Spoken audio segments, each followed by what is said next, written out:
почетного председателя турклуба «Романтик». Кого? Александра Александровича Берковича!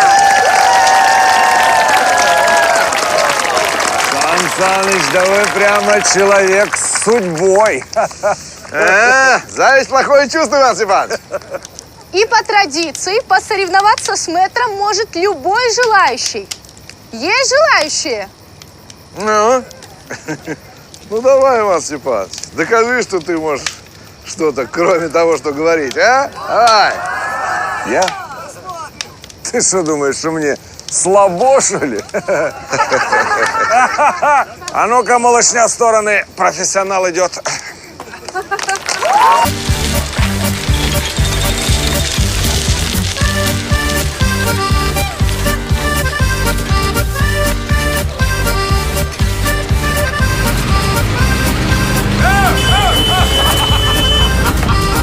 Что, дурел, что ли? Куда ты прешь? Я глаза не ложноножки. Привет, Кирюх. Дальше. Ты сейчас куда едешь?